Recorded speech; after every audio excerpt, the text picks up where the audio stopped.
For every mile traveled in the U.S., a motorcyclist's risk of a fatal crash is 37 times greater than that of a driver in a passenger car. A truly protective helmet can greatly reduce head injuries. Snell M 2015 certified motorcycle helmets meet the highest standard in the world.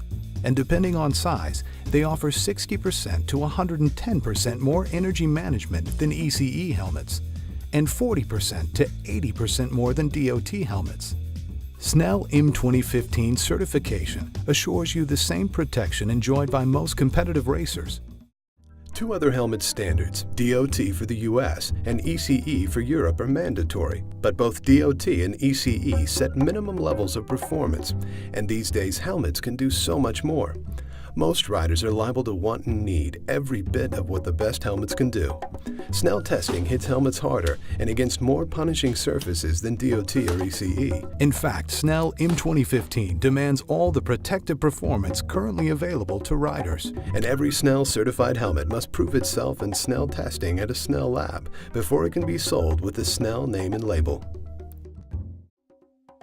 And we actually saw brand name helmets that are $700 being destroyed and tested. And it's not that they just try and make them pass. No, they do everything they can to kill the helmet. The most well-known test is the test to see how well the helmet manages the energy of an impact. We also have a test for face shields provided with full-face helmets for road debris and small pebbles and whatever that might be kicked up. The retaining system, it's tested for strength in one test, where we drop a load on the retaining system itself and see how much it elongates and if it breaks or not. The next test measures how well the helmet stays on your head. We pull it from the front with a specified amount of weight and then pull it from the back. And if the helmet comes off, it's grounds for a failure.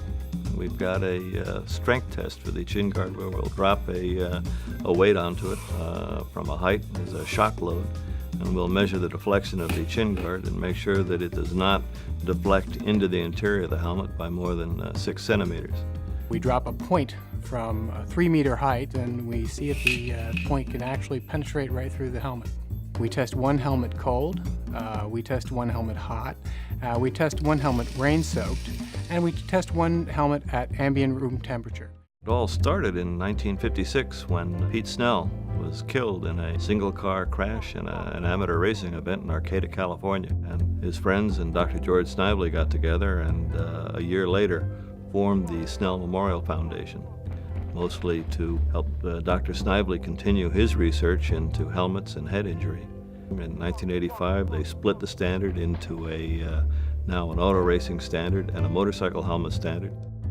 Today, Snell is recognized as a world leader in head protection, cooperating with all major standard organizations in helmet standards development, helmet testing, and certification. Snell operates its own 10,000 square feet state-of-the-art helmet testing lab in California. There are more than 35 manufacturers around the world, making more than 500 model lines of Snell certified motorcycle helmets.